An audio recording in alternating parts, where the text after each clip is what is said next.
The view is amazing. Wow.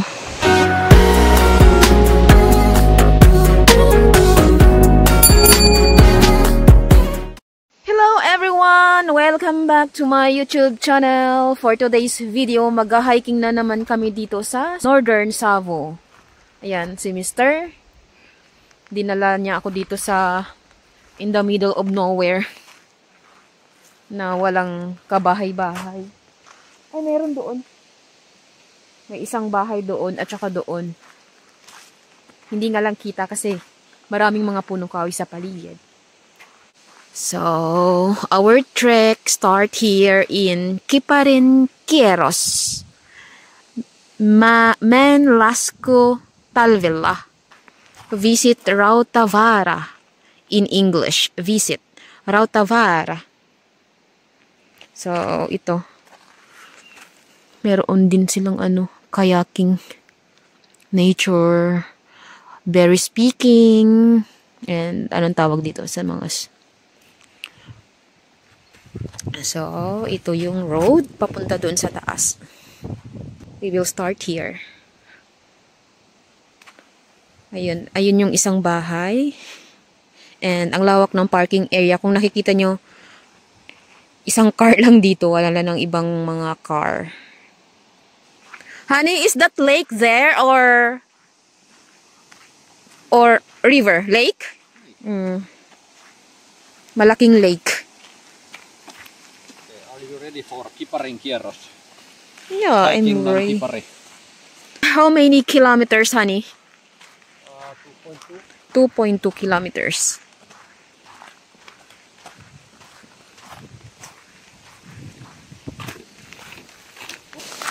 Tsaka medyo mataas to dito kaysa doon sa sa Pisa Hill. So yan, another hiking na naman kami guys, going to Kiparinqueros. Kahit hindi maganda ang panahon, nagpatuloy pa rin kami sa pagpunta dito. Nagbaon naman kami ng mga payong just in case umulan mamaya. Yung lugar na ito ay nasa Northern Savo, nasa middle of Finland. So the leaves turning into yellow, brown or red, and orange. Because autumn is coming here. Autumn is here. Yeah. But almost autumn now. Because did you see the leaves? They are yellow. Naku alatorne. Tama ba ang pronounce ko? Naku alatorne. Naku alatorne. Yeah. Okay. So, Lunon so yelwalwe. OMG, ang haba. How many words of this? 1, 2, 3, 4, 5, 9, 10, 11, 12, 13, 14, 15, 16, 17, 18. 18 words. Compound words. Lunon so yelwalwe. Bahala na. As you can see guys, more on nature sila dito. Lalong-lalo na dito sa middle of Finland. Compare doon sa south, sa nakikita ko, more on forest dito sa Northern Savo. Pero the best dito every winter. Kasi mayroon silang mga winter sports and skiing. Ang mga forest ay nababalot ng mga snow at para itong paraiso.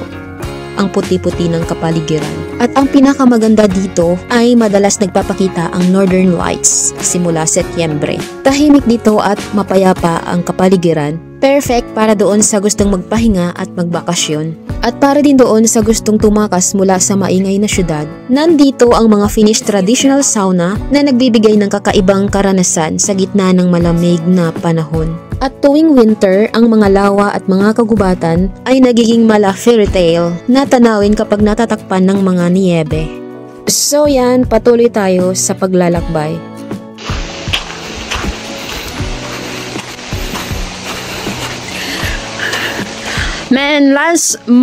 Manlasco, Talvilla.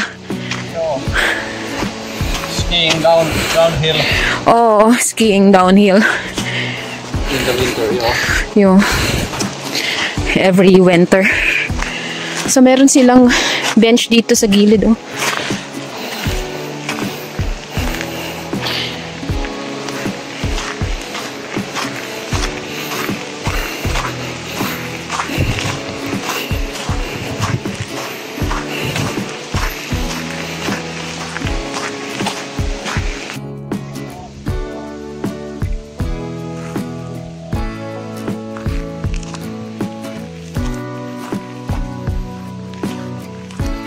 Mataas. Yeah, medyo mataas yung bundok dito.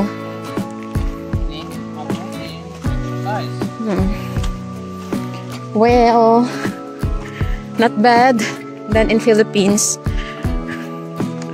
than Mount Daraitan. Yeah, that's the worst. But you want to go to Mindanao, and if you want to go to Mindanao, then you must go to Mount Apo, diba? Bundok Apo. No need. Hindi ka ng Bundok Apo.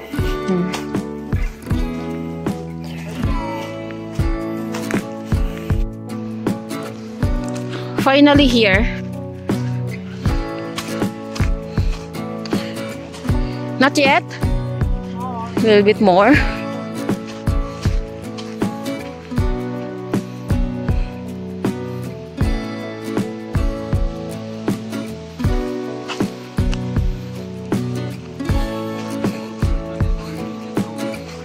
Later.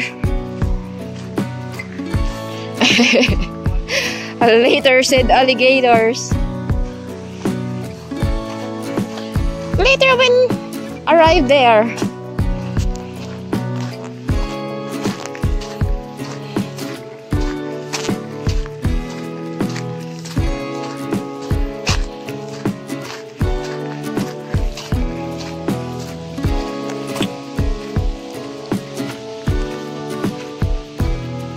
The condition of water today, windy, and then earlier it has been raining here, and a little bit cold.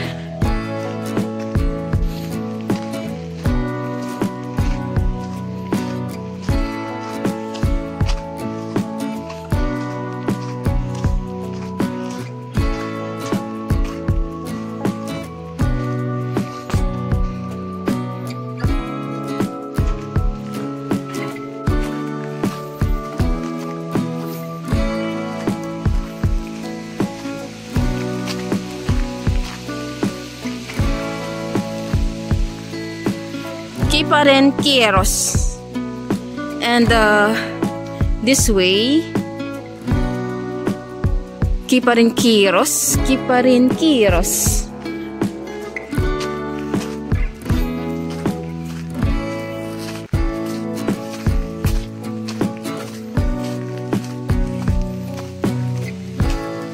Finally here, going up. Malapit na ang paghihirap. Talaga.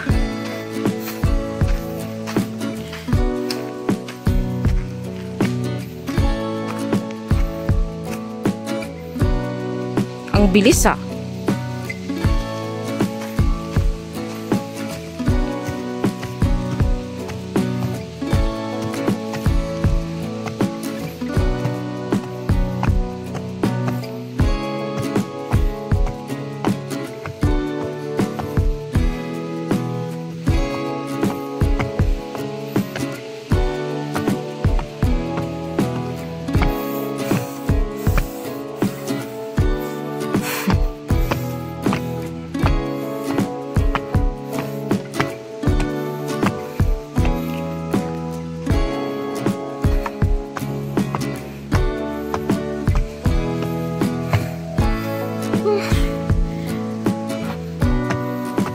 Finally here, the beautiful nature here in Northern Savo.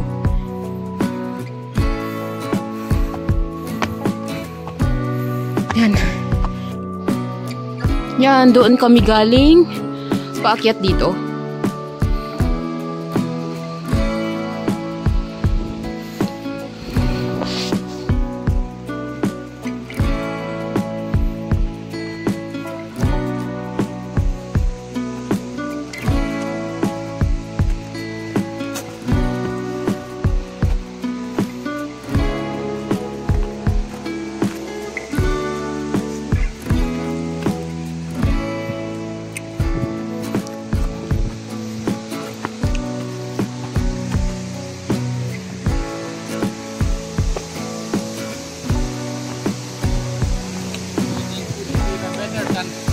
Hill.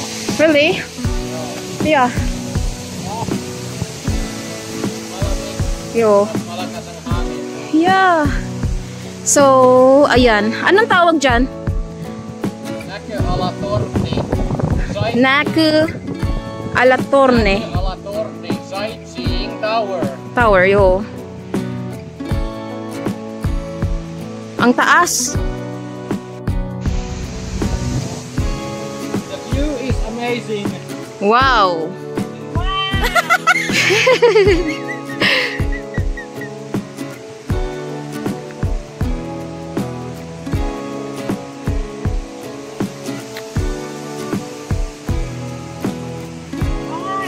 It's scary enough.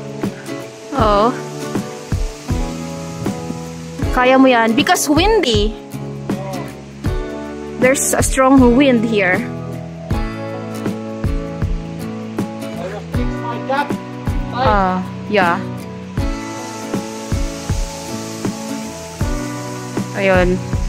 Nandun na siya sa pinakataas.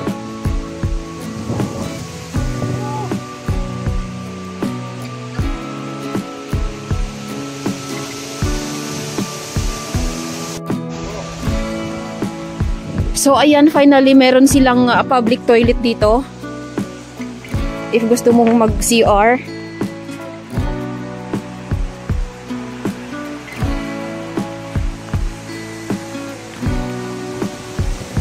Ayan. May mga dry woods dito, oh. Yung iba, gumagawa sila ng bonfire dito and then or making grilled sausage, chicken, like that. And here, ito yung CR, public CR.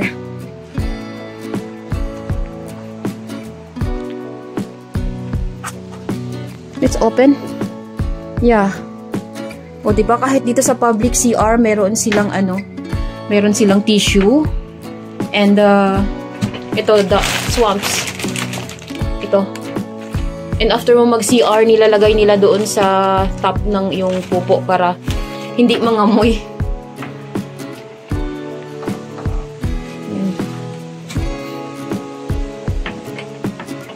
Nire-recycle din kasi nila yung ginagawa nilang fertilizer. After that,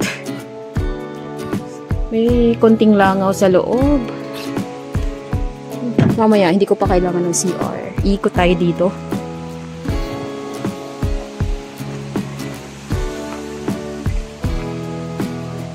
So, ito lang.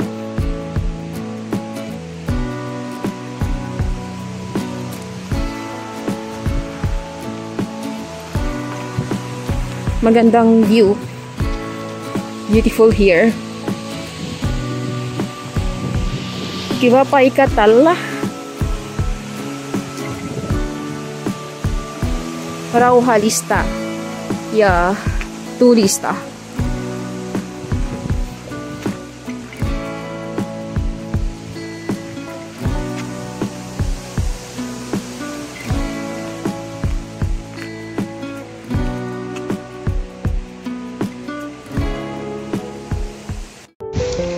Ang ganda ng view dito, guys. Ayan.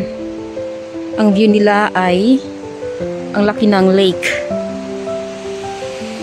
At kung makikita nyo yung mga punong kahoy doon, ang ganda ng mga hills and the forest. They look so beautiful. And then, the leaves turning into yellow there.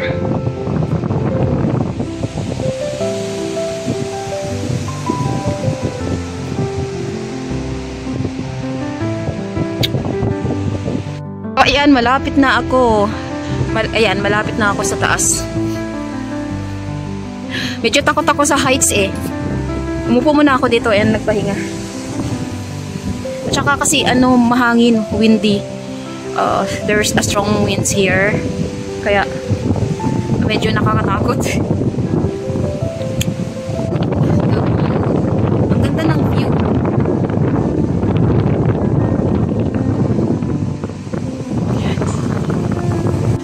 Finally here, bumaba na kami. Sobrang lakas ng hangin sa taas, nakakatakot. Ang lamig. But it's maybe raining soon, so Yeah. let's continue our hiking. But there's amazing views from up. Sleeping place. But there's amazing views here, guys. Ang ganda ng view. Is that sleeping place? Sleeping place daw dito. You are allowed to come here and make fire, make your foods. You can even sleep here if you have like a sleeping bag.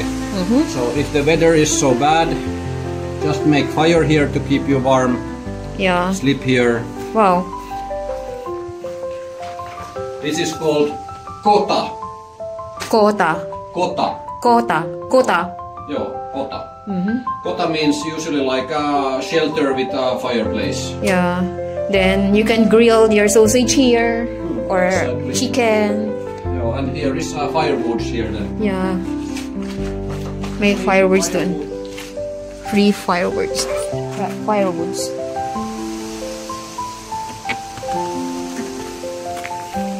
Yeah.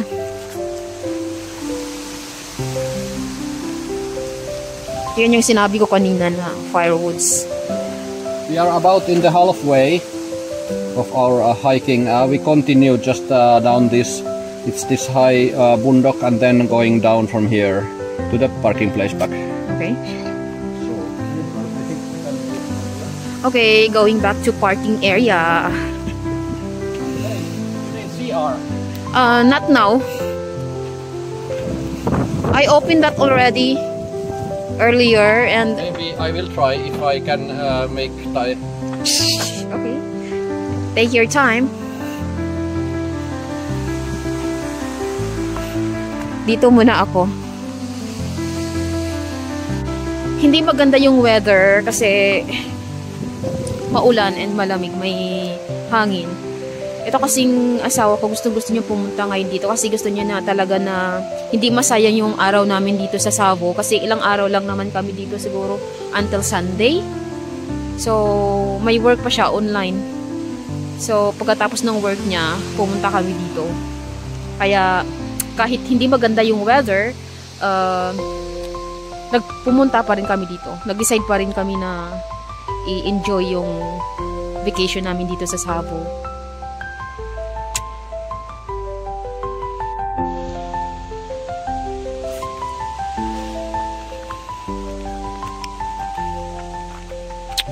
So, the rain started now.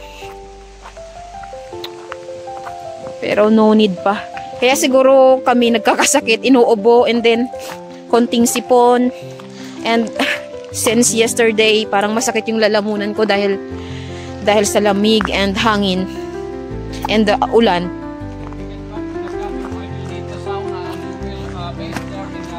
I will throw water, hot steam will come and you will be cured. Really? In the name of sauna and Jesus. What? Sightseeing tower just before it started rain. Yeah. Ayan guys. May baon kaming mga payong, syempre. Dapat pag pumunta sa Giera, may nakahandang armas. Of course, better would be rubber boots and raincoat. But we don't have.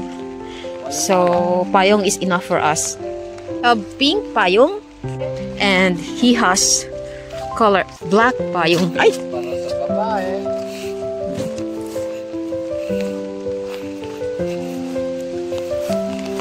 So, hindi pa tapos ang aming paglalakbay. Mayroon pang next. Right? We are going to our next what is that called? The next one?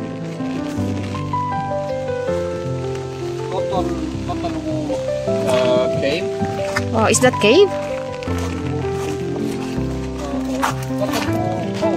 Yeah. Let's go there.